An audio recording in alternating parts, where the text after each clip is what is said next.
குருவருளினாலும் தெய்வ புலமை திருவள்ளுவ நாயனார் அருளி செய்த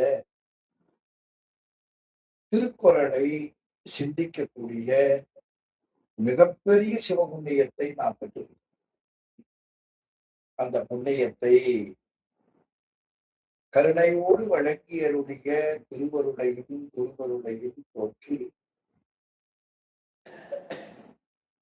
கேட்டு சிவபுண்ணியம் பெறுகிற தொண்டர்களின் திருவடிகளையும் சிறமேல் கொண்டு மனம் மொழி மெய்களாலே வணங்கி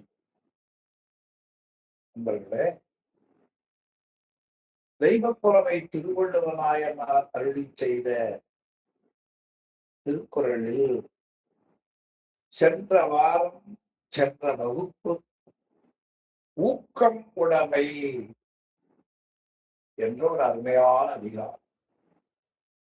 நம்முடைய உள்ளத்தில எந்த செயலை செய்கிற பொழுதும் நூல் வழியாகவும் பெரியோர்கள் வழியாகவும் நன்றாக உறுதி செய்து விட்டால் அதுல தளர்ச்சியே வரக்கூடாது. அப்படி ஒரு உள்ளத்துல ஊக்கம் வேண்டும். ஒரு செயலை செய்கிற பொழுது அதிலே ஊக்கம் வேண்டும். நீங்கள் சரியான செயலை செய்ய முற்பட்டால் இறைவன் திருவருள் உங்களுக்கு துணை. ஒரு வரலாற்றை பெரியவர்களுக்கு நினைவூட்டுவேன். கிறிஸ்துவ மதத்தை பரப்ப வந்த ஜியு போப் அவர்கள் மதத்தை மக்களிடத்திலே எடுத்துச் சொல்வதற்கு மொழியை பயின்றார். அப்பொழுது மொழி படிப்பதற்காக போப் அவர்கள் வந்த காலத்திலே நல்ல மூத்த தமிழறிஞர், வழிபாட்டிற்குரிய மீனாட்சி சுந்தரம் பிள்ளை அவர்களது மாணாக்கர் ஓவே சுவாமிநாதன் அவரிடத்திலே தமிழ் பயின்றார்.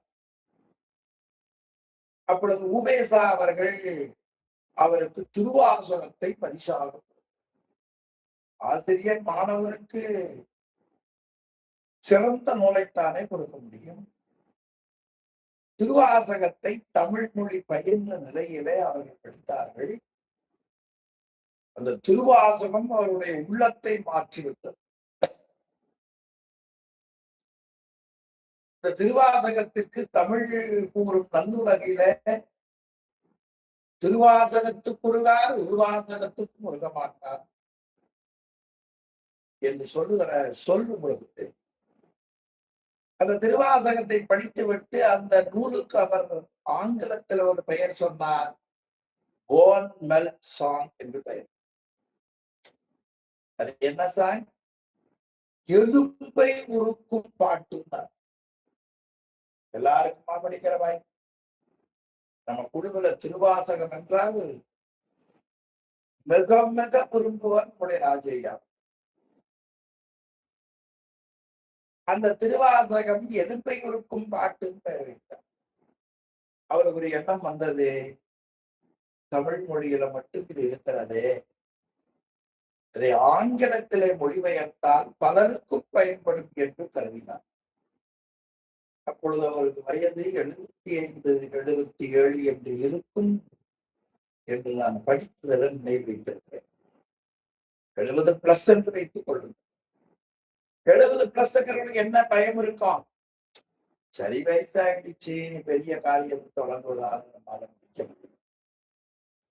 அப்பொழுது இந்த தேவ ஆலயத்திலே போய் அங்கே இருக்கிற அந்த குருமார்கள் பாதரிடத்துல ஒரு கூண்டு, அதுல ஏறி தனக்குள் இருக்கிற மன குழப்பத்தை அந்த பாதரிடத்துல பாதிரியார் சொல்ற.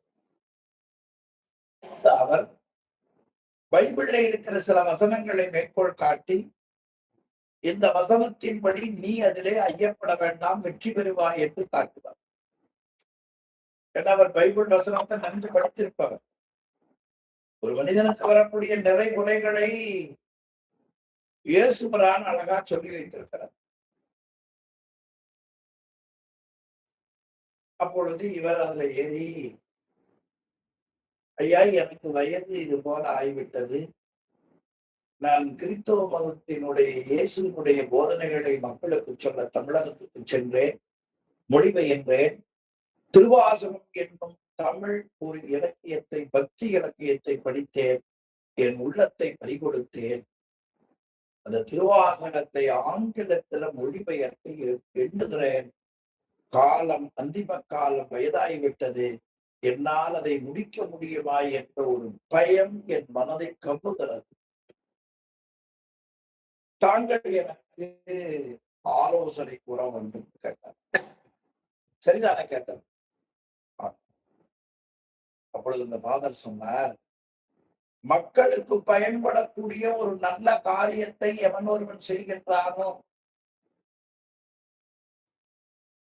அந்த காரியம் முற்று பெறாமதற்கு முன்பே எவன் வருவானேயானால் அவனையே பார்த்து கொண்டு இந்த காரியத்தை முற்றுவித்த பிறகு நாம் அழைத்துச் செல்வோம் என்று கால நீட்டிப்பை கொடுக்கிற இயற்கை உண்டு.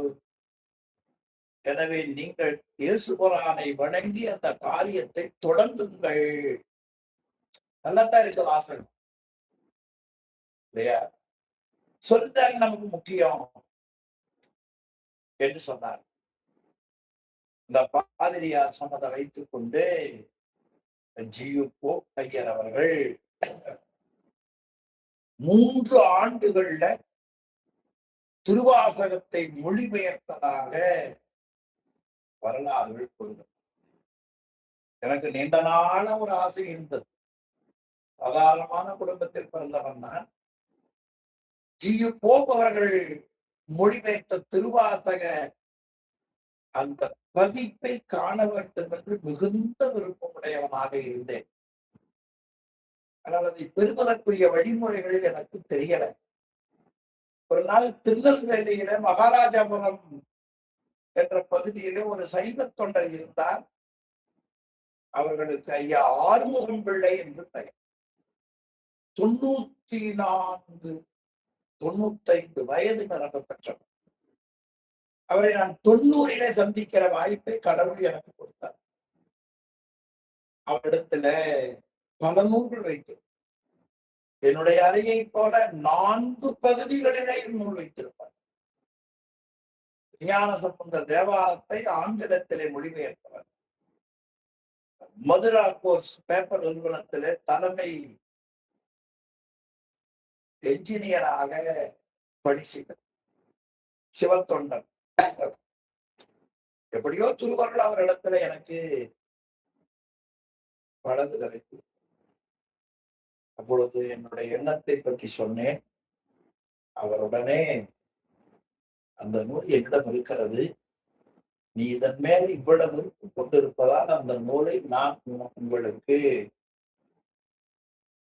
அன்பளிப்பாக கொடுக்கிறேன் என்று அந்த நூலை எனக்கு மிகுந்த மரியாதையோடு அந்த நூலை எனக்கு கொடுத்தார். எனக்கு அளவில்லாத மகிழ்ச்சி.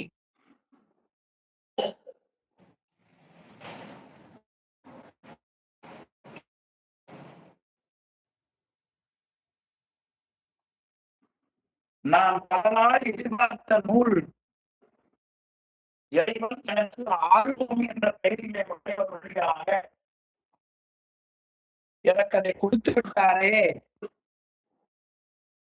என்று நான் மிகவும் மகிழ்ந்தேன்.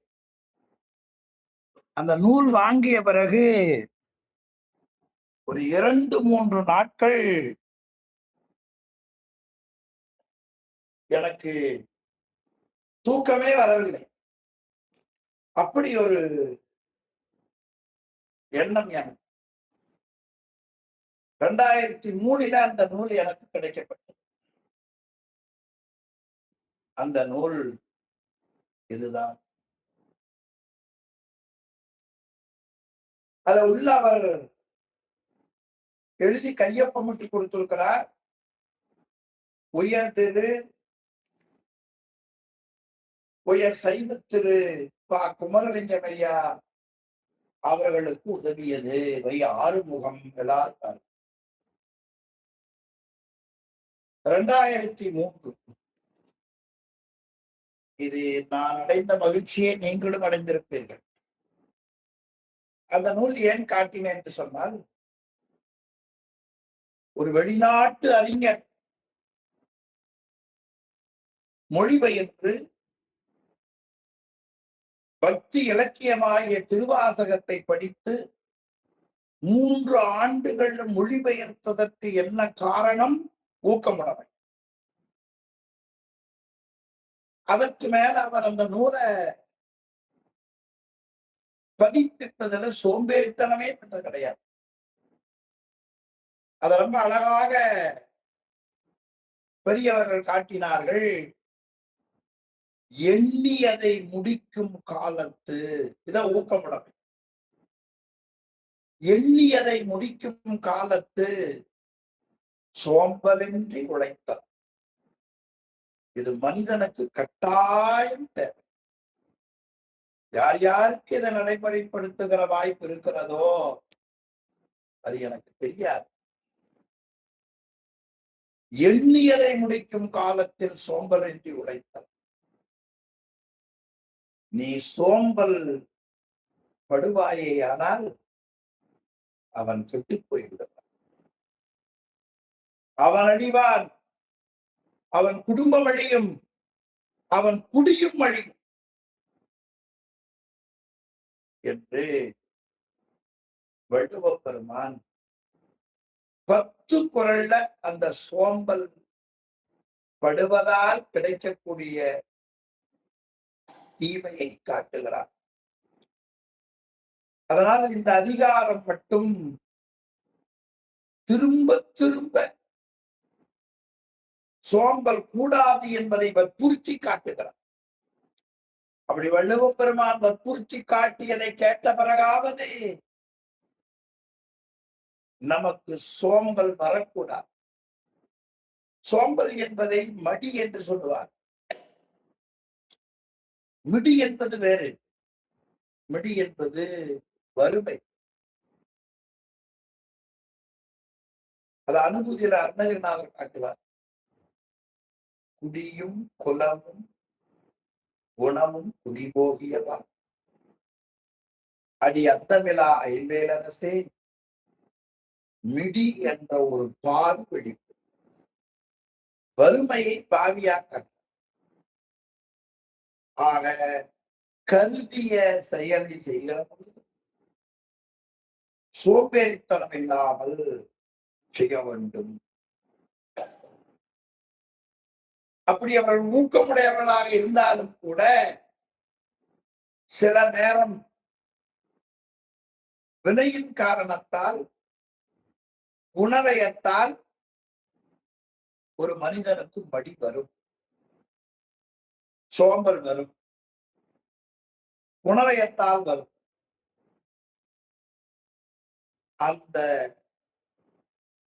குணவயத்தால் வரக்கூடிய மடியை கூட ஊக்கமுடைமையால் வெல்ல வேண்டும் என்பதனால் ஊக்கமுடைமைக்கு பின் மடி, சோம்பல், மடி இன்மை, சோம்பலை வெல்லுதல்.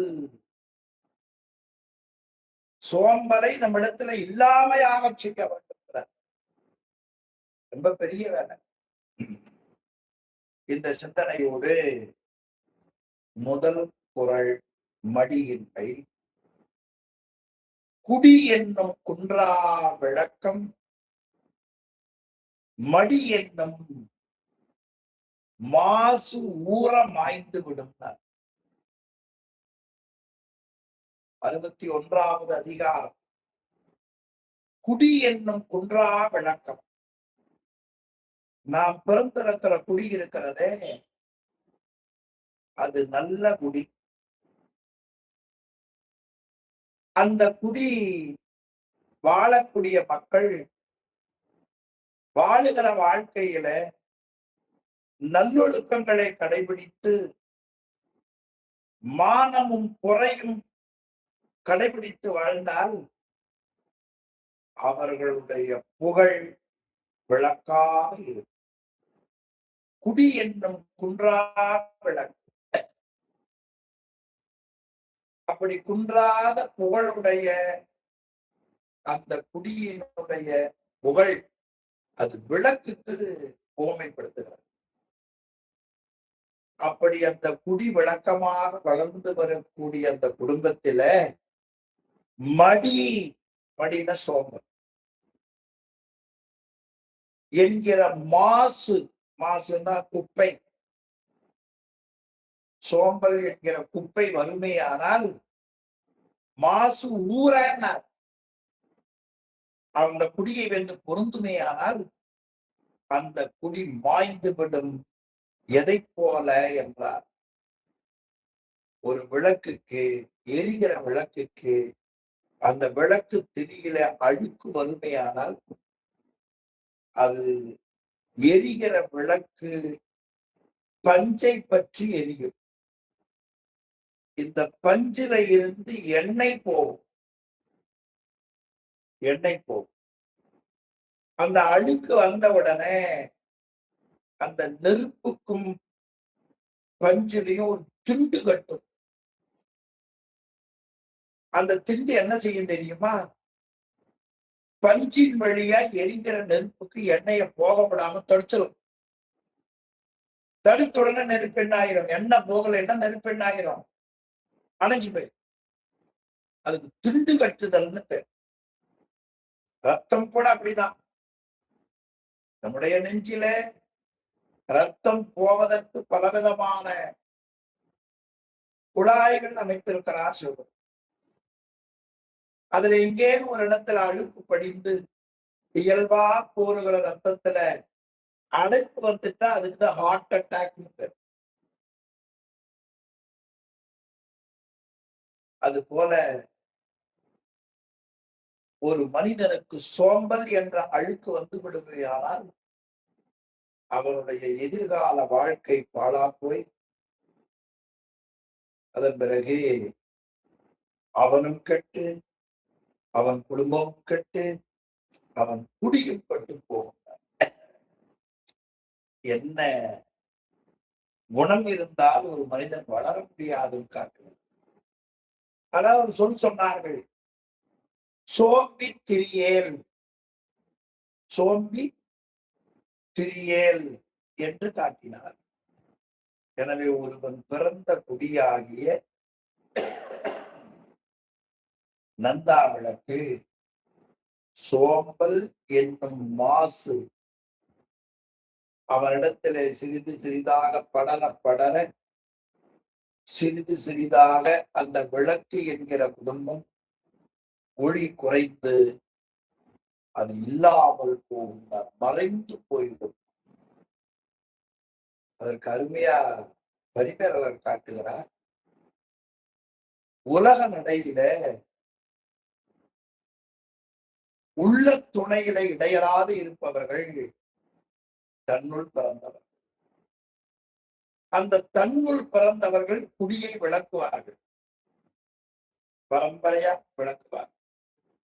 அதனால் குடியை குன்றா விளக்கு என்று காட்டினார் திருவள்ளுவர் என்று பரிமேலழகர் காட்டினார்.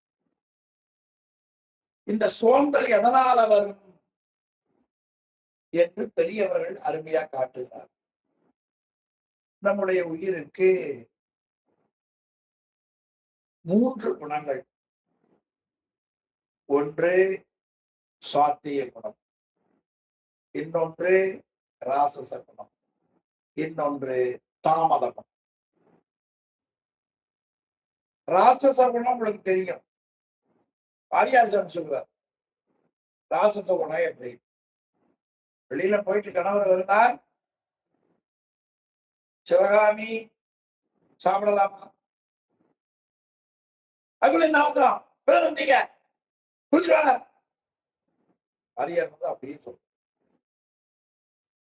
அப்ப அந்த அம்மாவுக்கு ராட்சச குணம் இருக்கிறார். இன்னொரு வீட்டுல ஏன்னா சிவகாமி சாப்பிடலாம், தயாரா வச்சிருக்கேன், இலை எடுத்துட்டு வாங்க, தண்ணி எல்லாம் வச்சிருக்கேன், நீங்க கை கால் கழுவிட்டு வாங்க, நானே இலையை எடுத்து உங்களுக்கு பரிமாறேன். இது சாப்பிட்டு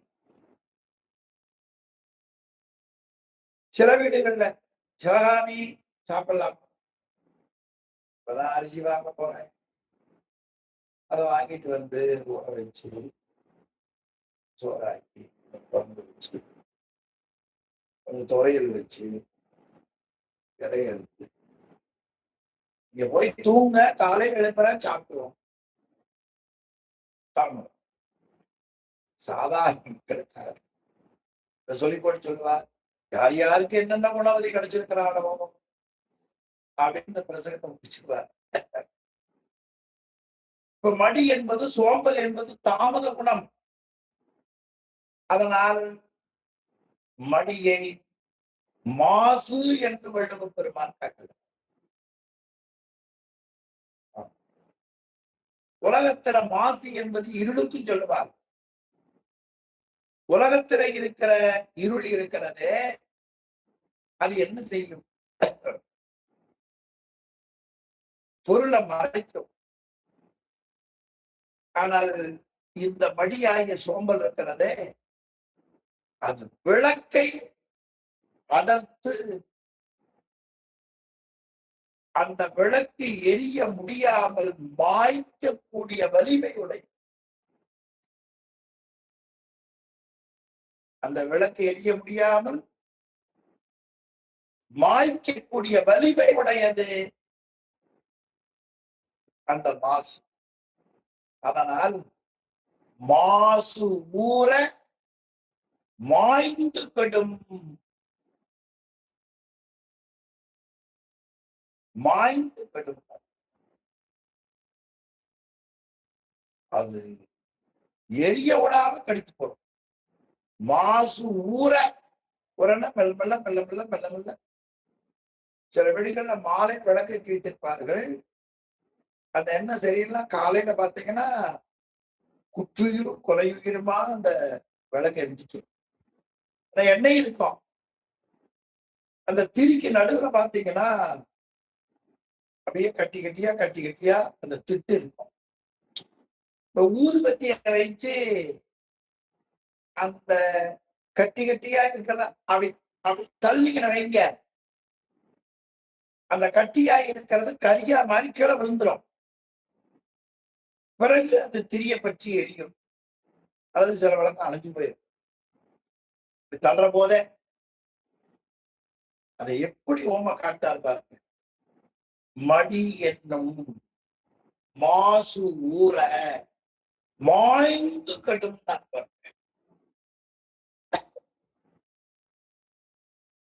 ரொம்ப அருமையான அதிகாரம், மிகச்சிறந்த. அடுத்து இரண்டாவது மடியை கொஞ்சம் குரல் எழுத்த பெருசா காணும். மடியை மடியா ஒழுங்கல், குடியை குடியாக எடுத்துக்கொள்வார். இரண்டாவது குரல் கூட கொஞ்சம் பெருசு. மடியை மடியாக ஒழுங்கல், குடியை குடியாக எடுத்துக்கொள்வார். நாம் பிறந்த குடி, குடியினுடைய புகழ் அழியாமல் நிலைக்க வேண்டும், குடி புகழை காப்பாற்ற வேண்டும் என்ற சிந்தனை உடையவர்கள் அதை காப்பாற்றுவதற்கு ஒரே வழி சோம்பல் இல்லாமல் இருப்பது. சோம்பலை என்ன செய்வது? சோம்பலை என்ன செய்வது? குடியை குடியாக வேண்டுபவர் மடியை மடியாது. சோம்பல் நமக்கு பாருங்க, அந்த சோம்பலையே சோம்பலடைய செய்யக்கூடிய ஊக்கம் பெறுகிறது. சோம்பலே சோம்பல் அடைஞ்சிருச்சா, மடியை மடின சோம்பல், மடியா சோம்பலே நம்மிடத்துல சோர்ந்து போய் இனி இடத்துல வேலைக்கு ஆகாது என்று அதே சோம்பலா போய் தூங்கிடுச்சான். மடியை மடியா ஒழுகல். எப்படி அதை மடியா ஒழுக முடியும்? அந்த சோம்பலை சோம்பலடைய செய்யக்கூடிய ஊக்கமுடையவர்கள்தான் அதை சோம்பலடைய செய்யும். ரொம்ப நல்ல தான் பிறந்த குடி உயர வேண்டும் என்று, குடியின் புகழை உயர்த்த வேண்டும் என்று விரும்புவன் சோம்பலை நம்மை விட்டு ஒழியுமாறு செய்து நம்மை நாமே சுறுசுறுப்பாக்கிக் கொள்ள வேண்டும். இவர்களுடைய சுறுசுறுப்பை பார்த்து சோம்பல் காணாமல் போய் இது கொஞ்சம் நம்புகிற முறையில கூட இருக்கிறது. நீங்கள் வாழ்க்கையில் அதை செய்து பார்த்தால் முயற்சி என்பது எதனால் வந்ததுன்னார், அது அபாய நிலையால் வந்தது என்று கூறினார் பரிமேலழகர்.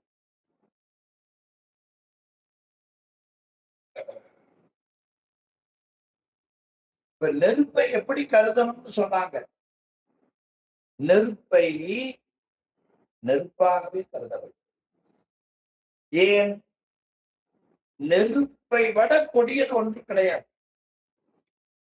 எனவே நெருப்பில் கொடியது பிரிதி இன்மை பற்றி நெருப்பை நெருப்பாக கருதுகிறார்.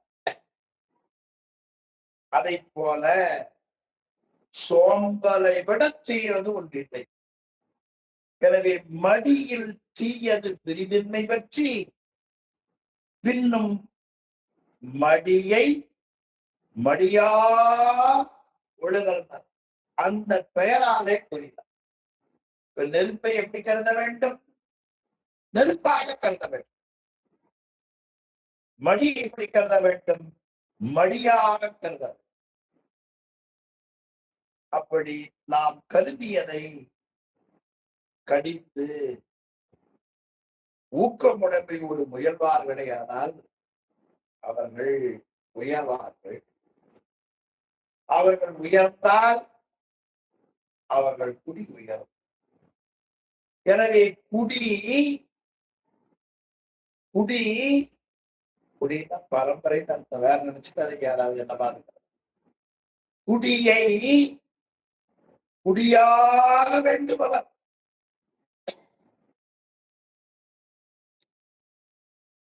அப்படி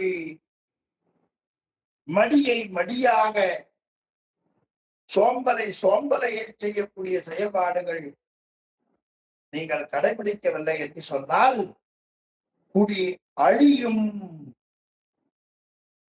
அதனால் மடியை மடியா கொள்ளுதல். எதுக்கோ பயிற்சி செய்யணும். நம்முடைய கை போனா அது பிசியோதெரபி செய்யும். கழுத்து வச்சா பிசியோதெரபி செய்யும். கால் விளைச்சா பிசியோதெரபி செய்யும். சோம்பல் வந்து விட்டால் என்ன பிசியோதெரபி செய்வது? மடியை மடியாக விடுதல் என்று 2வது குறள் ரொம்ப சிறப்பாக காட்டி. 3வது குறள் மடி கொண்டொழுகும் பேதை பிறந்த குடி மடியும் தண்ணீரும்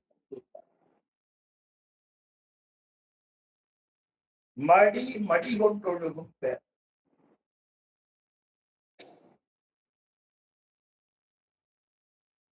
அழிவை தேடி தரக்கூடிய அந்த சோம்பல் இருக்கிறது. அந்த சோம்பலை கொண்டிருப்பவனுடைய குடிப்புகள் அவனுக்கு முன்னே, அவன் அழிவதற்கு முன்னே அவன் கண்டெதிரிலேயே அழிந்து போகும் என்று 3வது குறள்ல தன்னுடைய வாழ்நாளில் சோம்பலை தன்னுடையதாக கொண்டு வாழக்கூடிய பேதை, பேதைனா அறிவில்லாதவன்.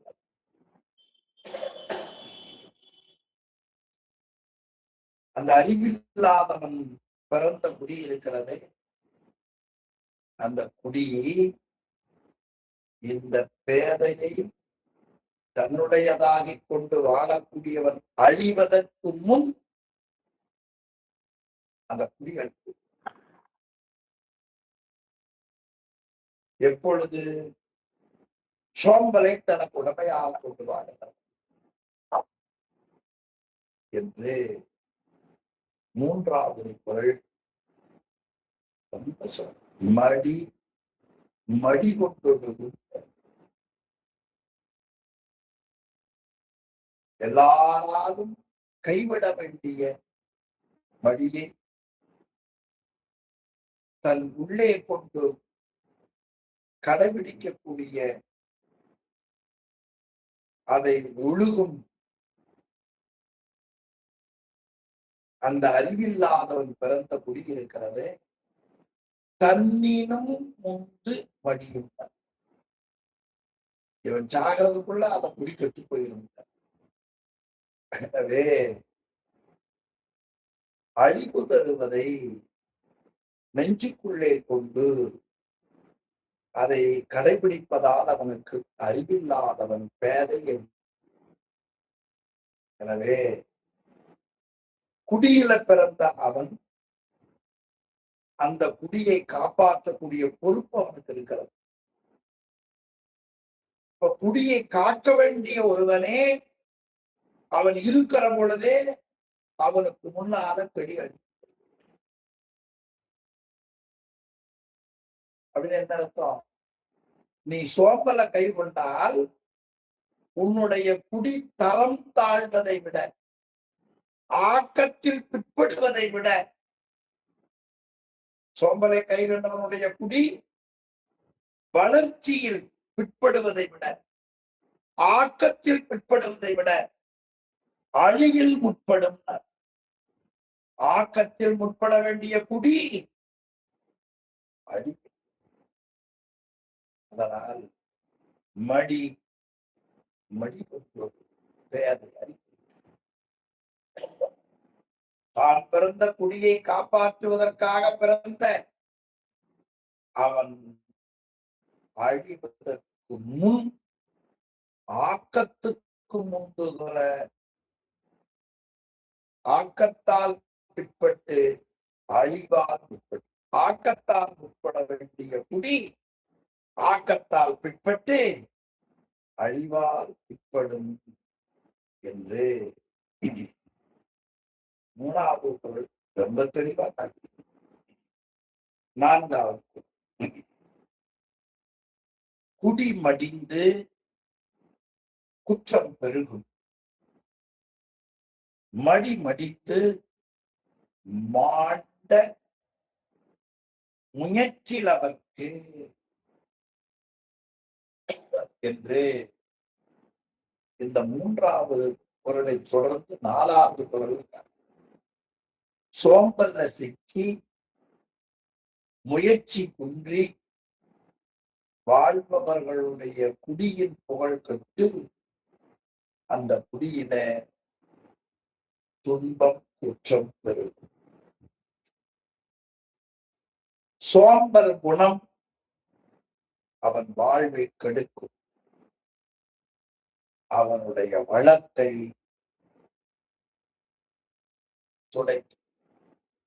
இதுதான் நாலாவது பொருளை. யார் ஒருவர் சோம்பல்ல விழுந்து அந்த சோம்பலுக்கு அடிமையாகி விடுவானே ஆனால் உயர்ந்த மாட்சிமைப்பட்ட நல் உழைப்பை அவன் கைவிட்டவர்களுக்கு அவன் பிறந்த குடியும் அழிந்து குற்றம் பெறும். சோம்பல்ங்கிற நோய் எவ்வளவு பெருசுட்டாரு இல்லையா?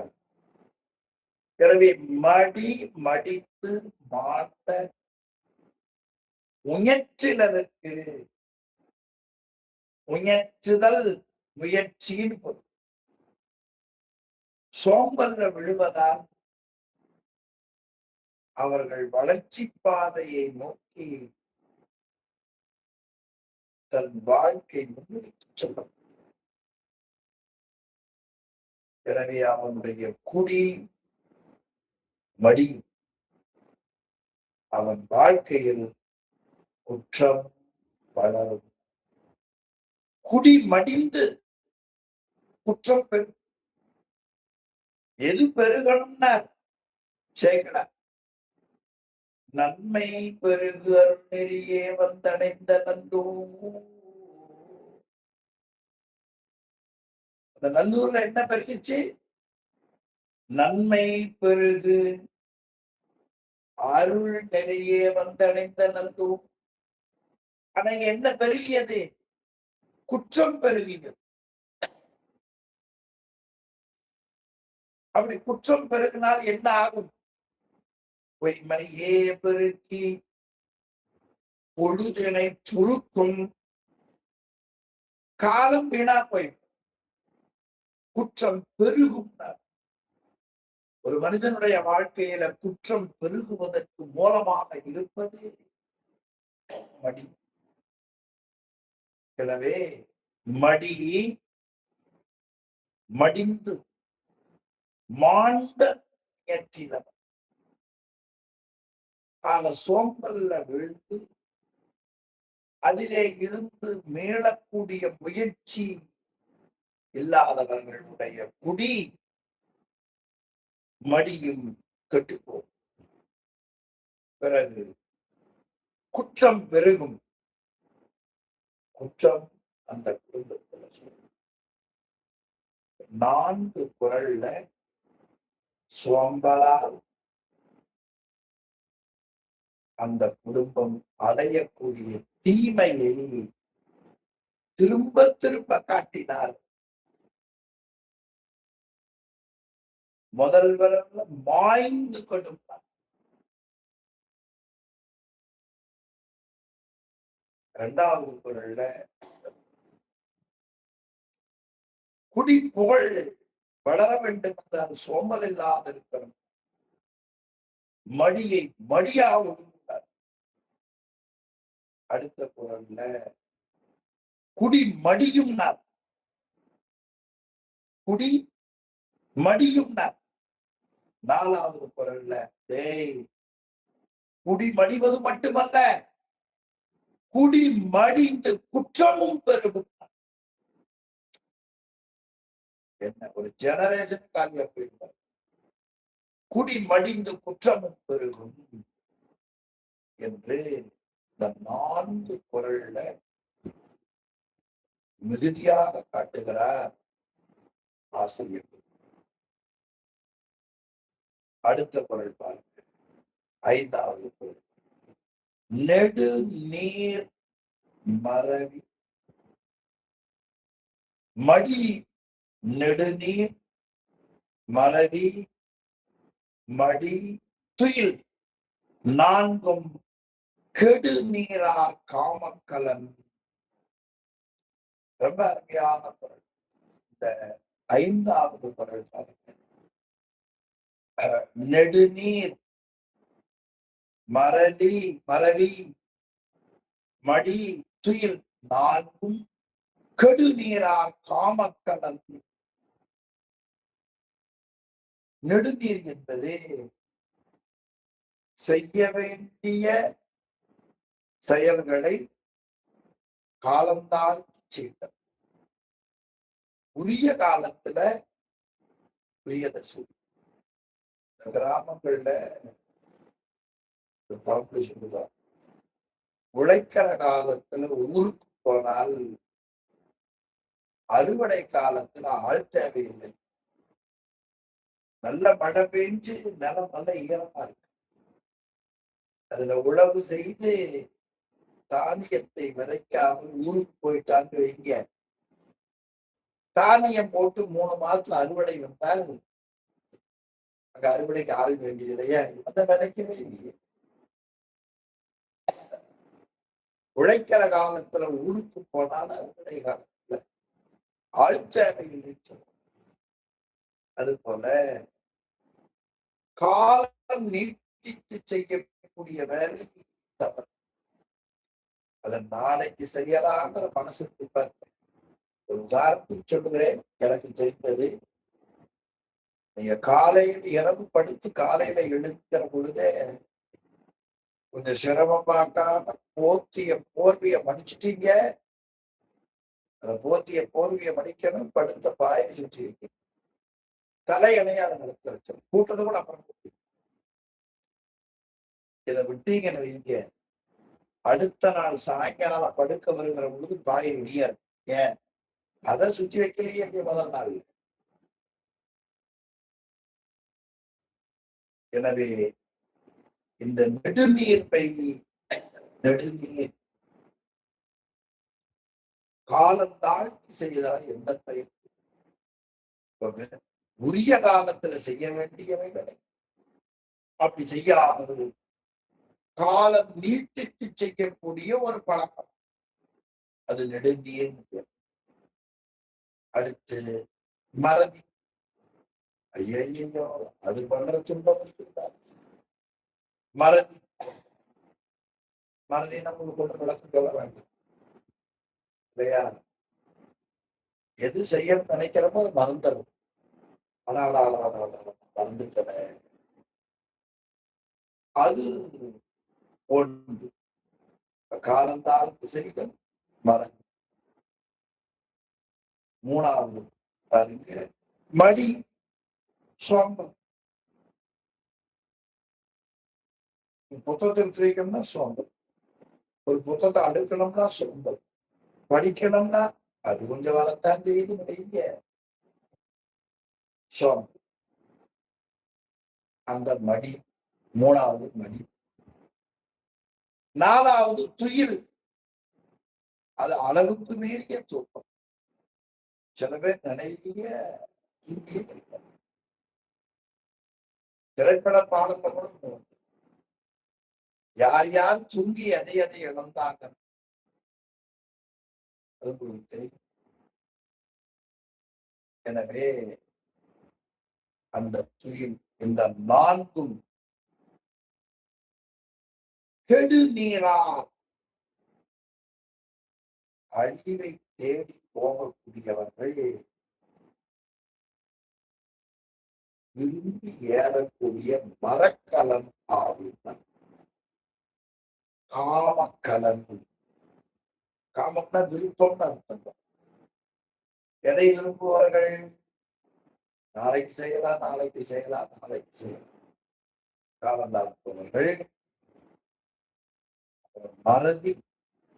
மறதிங்கிறது இயல்புன்னு சொல்ல வேண்டாம். அது இயல்பா இருந்தாலும் கூட நாம எப்படி ஞாபகம் வச்சுக்கிறது, என்ன பண்றது? அதனால சில நேரங்கள்ல அது எங்க ஆசிரியர் நினைவூட்டியதை சொல்லி, ஒன்றை பதிவாக எங்க சேக்கலார் பெருமான் பாடி என்னுடைய திருத்தொண்டர் புராண எத்தனை பாட்டு அப்படின்னா கொஞ்சம் கடுமா. அது ஒரு யுக்தி சொல்லி கொடுத்தார். சைவத்துல 4 மார்க்கங்கள், சரிய கிரிய யோகம் ஞானம். அதனால முதல்ல 4. இந்த 4 நெறிய இறைவனே அன்னைக்கு சொன்னார். இந்த இறைவன் நம்ம கூட சொன்னது 2, 4, 2 ஞாபகம் வச்சுட்டு சொல்லிட்டு 4, 4 நெறி, 2 இறைவன் இறைவன் அம்மையம். இந்த 4, 2ன்னு போட்டுக்கணும். இந்த 4, 2ஐயும் ஒருக்கா பெருக்கணும் 8, 4, 2ஐயும் ஒருக்கா கூட்டணும் 6. 4286 பாட்டு பெரியவா ஞாபகம் வச்சுக்க. திடீர்னு வருதா என்ன? எப்போ மறந்துட்டோமே. அது மாதிரி ஒரு மனிதனுக்கு, அழிவை விரும்புவனுக்கு ஏறக்கூடிய மரக்கலன் எது என்றால் 4 அவையான காலத்தால் மறதி மறந்தது. இன்னைக்கு போன் பண்ண நாளை வரை நினைக்க மாட்டேன். நீங்க என்ன கூப்பிட்டீங்களா அப்படிங்கிற மறதி. சோம்பல், பிறகு துயில். இந்த 4ம் என்ன செய்கின்றார்? அழிவதற்கு உரிய மரக்கலனை ஏற்பதற்கும் என்று ரொம்ப அருமையாக காட்டினார். எனவே மடி என்பது அதிகார தலைப்பு. மடி முதல்ல வந்திருக்கணும். எதுல? நெடுநீர், மறதி, மடி, துயில். இந்த 4ல பார்க்கிற அதிகாரம் மடி.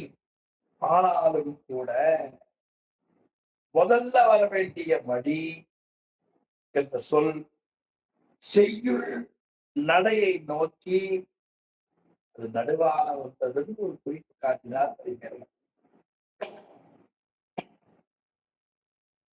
மேலும் இந்த மடியின் காரணமா காலத்தை நீட்டுவது. சோம்பலின் காரணமா தான் காலத்தை நீட்டு. உரிய காலத்துல செய்யாம இருக்கிறது காரணம் என்ன? சோம்பேறித்தனம் தான். அது எல்லாத்துக்கும் தெரியுமே. எனவே ஆக மடியினுடைய சோம்பலால் காலம் நீட்டுகிறது. எனவே நெடுநீர் முதல்ல வச்சார். இனி இந்த சோம்பலின் காரணமா வரக்கூடிய செயல் ஒன்று நெடுநீர், இன்னொன்று மறதி,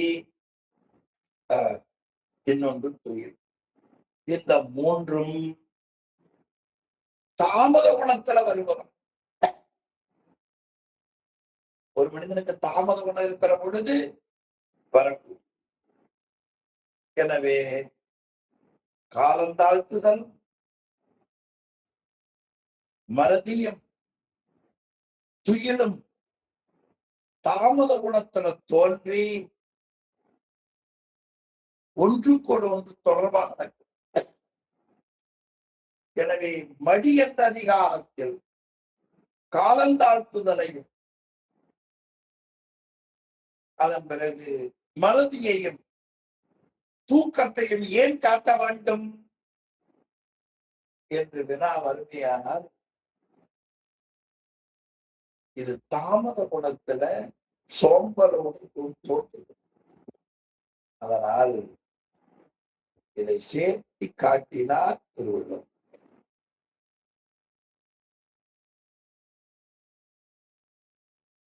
ஒரு செய்து காலத்தாழ்த்து செய்தால் செய்ய முடியாமல் போகும். எனவே இறக்கும் இயல்பு, நாள் உளத்தல், இவை துன்புறும் நீராருக்கு இன்பத்தை போல காட்டி துன்பத்தை கொடுக்கும். நாளைக்கு செய்யலாம்னு காலம் தாழ்த்துறீங்கல்ல, அது இப்ப இன்பமால இருக்கும். ஒரு துணி வேட்சி மடிக்கணும் வைங்க, சரி விடுங்க காலையில எந்திரிச்சு வேட்டி மடிச்சுக்கலாம். இப்ப இன்பமா தெரியும், ஆனா மிகப்பெரிய துன்பத்தை கொடுத்துட்டார். அப்ப துன்பத்தை தரக்கூடிய செயல் இன்பம் போல காட்டி துன்பத்துல கொண்டு போய் அழுத்தும். அதனால் ஆக்கம் பயப்பது போல காட்டி அவர் விரும்பிய ஏறிய வெளியிலே கடலிலே வீழ்க்கும் களத்தை போல இந்த 4ம் செய்துவிடும் என்ற காரணத்தினாலே மரக்கலனை ஓமையாக காட்டினார் என்று பெருமையாக ரொம்ப அருமையா காட்டினார். நெடுநீர், மறதி, மடி, துயில் 4ம் கெடு நீரா காம பறக்கலன் விரும்பி ஏறக்கூடிய பறக்கலன் ஆகும் என்று காட்டியிருக்கிறார்கள். இந்த இந்த வகுப்புல 10 குறள் முடிப்போம். மடி அப்படின்னு சோம்பல் வந்துருச்சான்னு கேட்காதீங்க. சோம்பலின் காரணமா 5 குறள் இல்லை. சோம்பலை ஒழிக்க வேண்டும் என்கிற செய்தியை வற்புறுத்துவதற்காக அகல பார்க்காமல் ஆழமாக பார்த்ததால் 5 குறள் என்ற செய்தியையும் உங்களுக்கு நினைவூட்டி, இறைவனுடைய கருணையால் இதில் இணைந்திருக்கிற பெரியவர்களுடைய அன்பால் என் வாழ்நாளில் எனக்கு மடியின்மையை ஒரு செல்வமாக நீங்கள் கொடுக்க வேண்டும் என்று உங்களுடைய என்ன சொல்றது ஆசீர்வாதத்தை வேண்டி கடவுளுடைய குருவுடையும் வேண்டி எஞ்சிய பொருளை அடுத்த வகுப்பில் சிந்திப்போம் என்று சொல்லி இந்த அளவிலே இன்றைய வகுப்பை நிறைவு செய்வோம். சிவாய திருச்சிற்றம்பலம். ஷேர் பண்ணதை ரிமூவ் பண்ணிருங்க. நிறைவு செய்வோம். சிவாயம் சிற்றம்பலம். கடுகை துளைத்து ஈரேழ் கடலை புகட்டி குறுக தரித்த குறள். திருச்சிற்றம்பலம். தென்னாடுடைய சிவனே